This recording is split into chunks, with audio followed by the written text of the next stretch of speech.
Jordan Pugh joining us here on the program. Jordan, what's up, bud? What's going on, man? How you doing? I'm good. So, our typical back and forth during the games. We didn't have as much back and forth because it was a knockout heavyweight fight, man. Man, it was a hell of a game, man. Instant classic. The biggest thing that I took away from the game, man, is you saw adversity, you saw resilience, and you saw fortitude, right, from the team. This was something that was big, man, because I know we talked about this last week. What does this game mean? And, we knew that it was a big game heading into SEC play, right? You're going to see that style of play, those style of teams, and being able to get that win on the road is big, confidence-wise. But, man, the biggest thing that I saw was the resilience and the fight factor in the team, right? There's between the penalties that we had, between the first series of the game, we get the block punt. You see Bryce Anderson going down, all the adversity that we faced as a team and how we overcame it, especially coming in on that last drive, to be able to overcome everything that we did. That's something that you want to see within the team, right? You can build upon that. That's something that you can carry momentum with. And then especially going into the bye week, getting guys healed up, making sure that we win this week, being able to handle success. Because, contrary to a lot of what people are talking about, man, we've had moments like this before, right? We can go back as early as last year when we're going on that big win streak, beating LSU at home. Now it's handling success. It's the expectation to be here. And, man, just seeing what we did on Saturday, understanding that the impact of the game, everything that comes with the game, I was really proud of the team. There's a lot of things to fix. There's a lot of things that we got to shore up still on defense.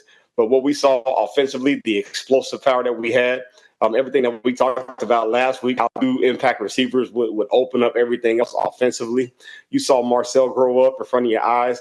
I thought it was a real big opportunity for us, and I thought we took advantage of it.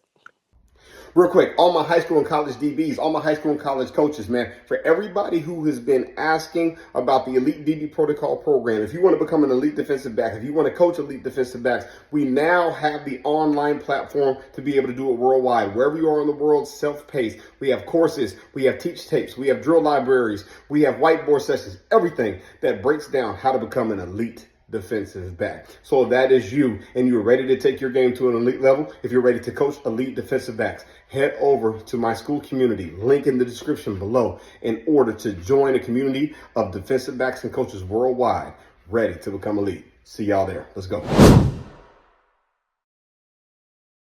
All right, so the fact that they're 3-0 and the Notre Dame game's the one of note, did they win that game in a foreign way? This is not Kevin Sumlin coaching this team where you expect this. It kind of felt like the 2012 days, right? 2013 days. It was an offensive game on both sides. Really, Notre Dame offense came as well. Well, it was just a classic shootout, right? And one of the things that Elko wanted to address last year was being more explosive offensively, especially at the receiver position, right? We already knew we had the stable of backs, but we needed the home run hitters. And, we hit in the portal. You talking about Craver with Concepcion and what they're doing, man. Those are game-changing players that allows the offensive coordinator to be able to do what he wants. All right, as far as play calling, as far as manipulating the downs, using the run threat of Marcel to be able to open up the pass and the run. Man, I thought we did a hell of a job offensively. Man, you put up 41 points, you did your thing offensively, right? But, man, just a classic shootout. I just think that we, going down and breaking down the tape, man, over the weekend, I thought we did a real good job of manipulating their safeties. The way that Colin Klein called the game, the way that he used a lot of eye candy. As a defensive player, you always say if there's one in front, there's always one behind. And I thought we manipulated their safeties real well throughout the game, man. And so looking at it overall, offensively, man, we hit what we needed to hit. We were consistent. We made the plays when were necessary, but we made game-changing, game-altering impact plays, and that's something that was missing from last season. Talking to Jordan Pugh here on Texas Aggies Live, presented by David Gardner's Jewelers Rollo Insurance Studio. How about the job that they did on Jadarian Price and Jeremiah Love? We knew that Notre Dame was going to try to run the ball more than they did against Miami, and they certainly did. And they had their moments. There's no doubt those guys broke free. Yeah. But I also think, they were somewhat neutralized. It was a wash with what Le'Veon did and what they did. Well, that first quarter, it was worrying me. because hey, they were heavy with Jeremiah Love. They were getting him out of the backfield. They were hitting the edges on us. I was like, man, please don't start this again. But you saw the adjustments that we made. In the second corner, we shirted up. They still had their big moments. They still had their big runs. But when that second half came, I thought that we shored up the defense tremendously. You saw I thought what they did with Scooby Williams and Torian York, I thought that was a hell of a schematic change that they made at halftime. You saw them spy CJ Carr a lot, but also they kept them at home where we call it a Reggie, where you had 2-on-1 with the running back. And being able to understand that they were trying to run a lot of inside zone on us, a lot of outside zone, and the cutback lanes. We cut off those cutback lanes with Jeremiah Love in the second half. I thought that was big time on our ends. Guys stayed at home. Guys were responsible. And another thing that I noticed that they did was they left Cassius Howell at home a lot. He didn't get upfield a lot unless it was a third down scenario. Remember, we had to earn the right to rush the passer. So I thought what they did with home, making that adjustment, allowed us to shore up the run. And with those second half adjustment, it kept us in the game, right? It kept us going blow for blow offensively because we kept getting the ball back with possessions. So I thought that was a big schematic change, man. We saw the frustration that Elko had earlier in the game, but I think, man, the adjustments that were made, guys staying at home, shoring that up, that's what you want to see. Those are the fixes that we have to make, especially if we want to make this run. So, Jordan, a coach friend of mine, and you put your coach's hat on for a second, he said there was too many mental errors versus motion. We look like we can't adjust and communicate the call when they change formations. Did you see that? On a few plays. Yeah, on a few plays. I think a lot of that just had to do with where we were personnel-wise within the game. Mm-hmm. So a lot of times that Notre Dame sent us within the motions, we were more of our heavy packages, right? So we had a DB off the field. We were mugging the line of scrimmage a lot. So a lot of those things would take us out of the initial call that we wanted, right? So we would have Torian York mugging the line, maybe Scooby Williams mugging the line, showing 8 across or 7 across the line of scrimmage. So that alters what we want to do. Usually when you're doing that, you want to disguise something, disguise a fire zone blitz, something of that nature, disguise man and zone.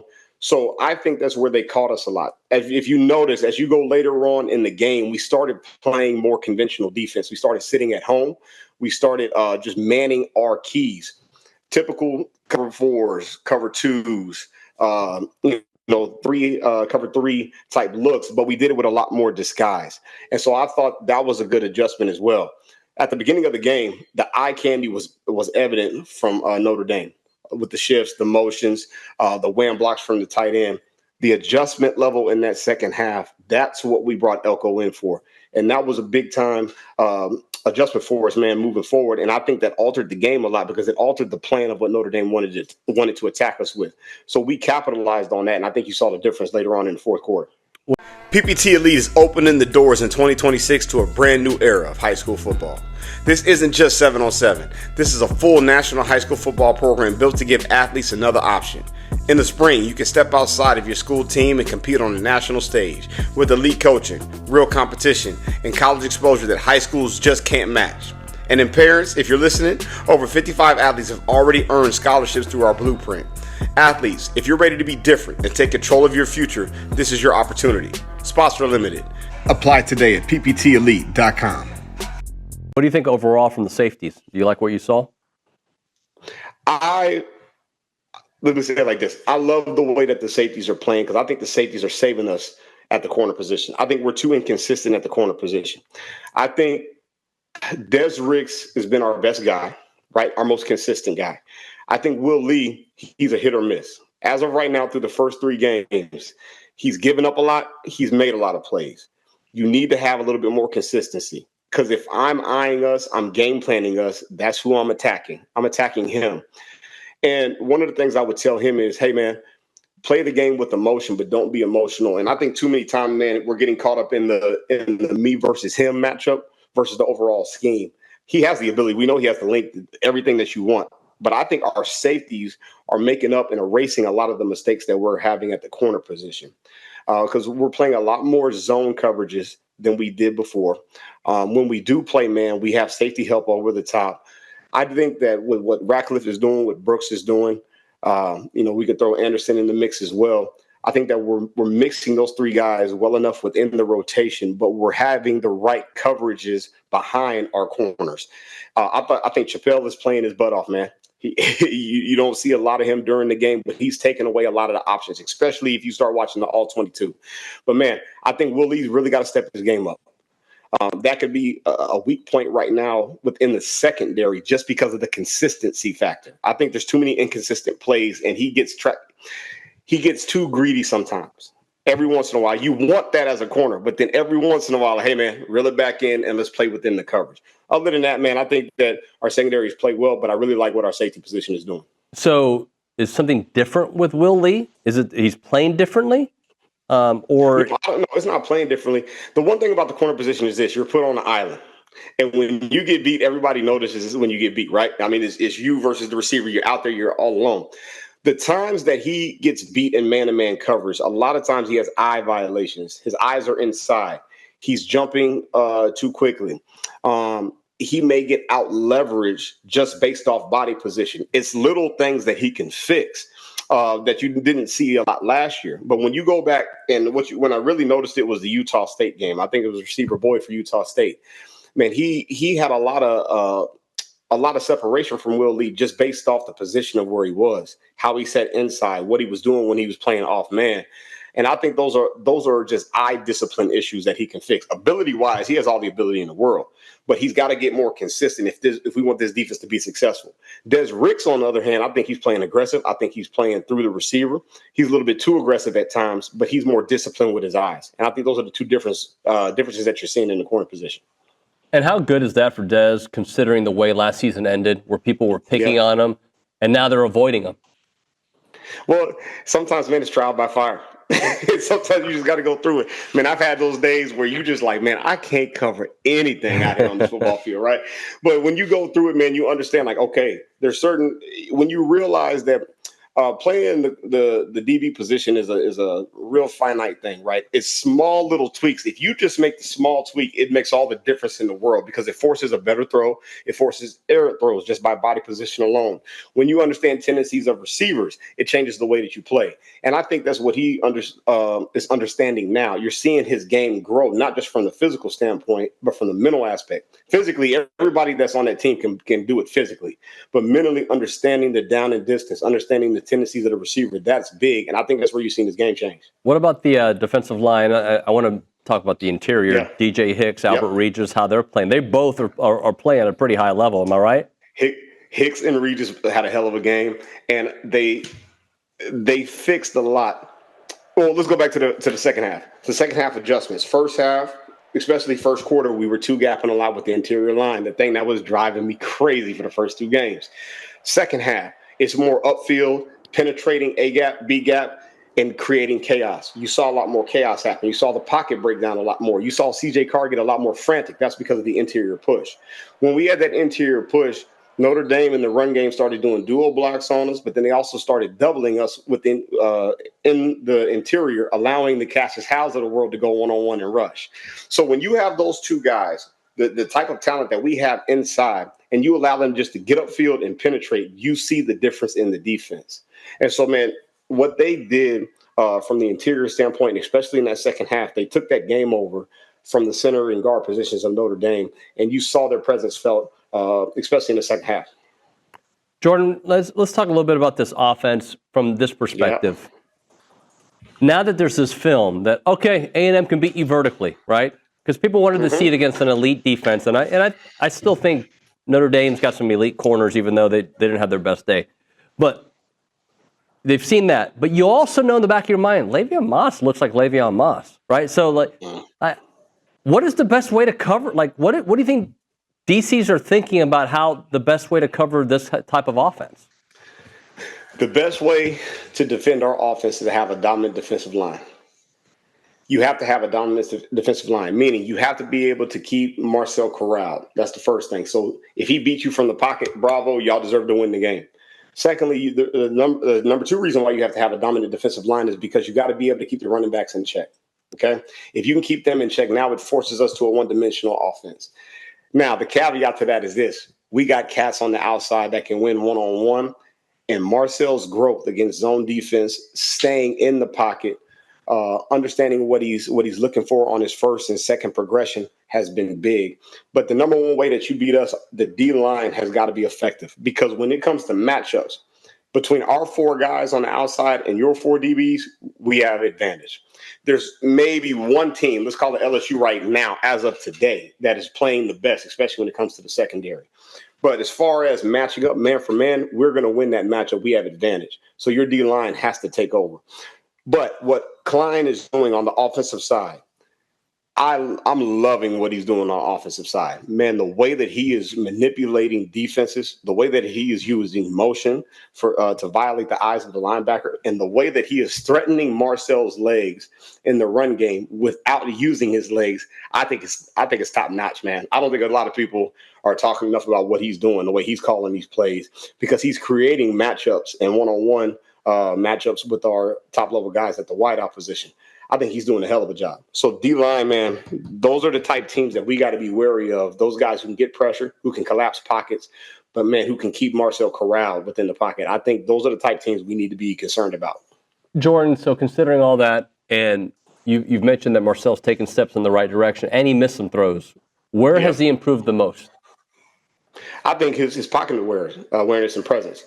There's plenty of times, man, if you go back and you watch the film, that he had wide open rush lanes to take off and run. But he stayed within the pocket. He went through his progressions and he hit his reads. There was a big play. Everybody talks about the touchdown that Craver had along the sideline, which was big. But there was a big, I want to say it was either a second down or a third down conversion that we had. I want to say it was the third quarter, a big over route that Craver ran. There was a big opportunity and a lot of grass in front of Marcel. Okay. They brought a add-on blitz from that linebacker. He stood within the pocket, went through his first read to Concepcion, came back to Craver on the over route and hit him on a big third down conversion. Man, that is the maturation process that you want to see, because you always want to threaten the defense with your legs. But, man, if you can beat them with the pocket, now you're making it 10 times harder for a defensive coordinator to game plan and scheme against you. That's the maturation that I want to see as a passer. We know what he can do with his legs. We saw that on the last drive, how he converted on a long run down towards the goal line on that end. That's big time, man, especially hitting that over route across the middle of the field, but manipulating the defense with your eyes. That's the biggest growth that I've seen in him. You know, I think it's interesting, too, because we talked about the growth from Des Ricks, and we've talked about the growth from Marcel. But I would say the growth from Colin Klein, right? With, you know, like, because there was criticisms of this offense last year, and he's got the players he needs, and now, like, magically, like, oh, look at the play calling is amazing. Like, but it's all about getting the right groceries, right? Well, yeah, and then he has the right guy at quarterback, because he has the guy who can use his legs as a threat. Same thing that he did as a player. When you have that guy as a threat, it opens up a lot more, because the defense has to make a choice. Are we adding an extra defender in the pass? Are we adding an extra defender in the run? You got to make a choice now. Then when you have elite players on the outside like we do, especially with our 2 elite wide receivers, we got, 3 elite running backs. The weapons are there. So now, as a defensive coordinator, man, who do I need to key? All right, man, is it Craver this week? Well, if I key him, now Concepcion is one-on-one. All right, well, if I take those 2 away, I got 3 horses at the running back position that can hit their head on the goalpost every time. Not only that, they can catch the ball out of the backfield. So when you have that one guy at quarterback that can manipulate the defense with his legs, it opens up everything else within the offense and allows the offensive coordinator to have a little fun. And you're seeing that with Colin Klein, especially in his growth from year 1 to year 2 in SEC play. Jordan, last thing for you. What does this win do for what this season could look like? Well, win is just the next step. Okay, that's what we do know. And I think this win gives perspective to the team. What I mean by that is you have a lot of returning players from last year's team. You had a lot of players that experienced success halfway through the season, right? Big wins at home, win streak, and then we saw it all falter down the end. I think it gives us perspective on what we can be, what we can do, especially when the adversity hits, because you were faced with that in this game. But now the question is how do you handle that? Do you have the expectation of being the champion? If you have the expectation of being a champion, you handle business as such. And I think that's where the challenge is. I think the bye week is coming at the right time, where we have time to heal the wounds, do what we have to do. But now we have time to reset, but not reset physically, reset from a mental standpoint of what we're trying to accomplish and how we're trying to climb that mountain and get this championship run. So, I thought this win was big, but I think it's big from a mental standpoint, knowing that you have the capability to get this done, especially when you defeated a national championship contender last year. Jordan, great stuff, man. Thanks for your time, buddy. We'll talk to you next week. All right, man, let's do it. See you, man. Jordan Pugh here on Texas Live.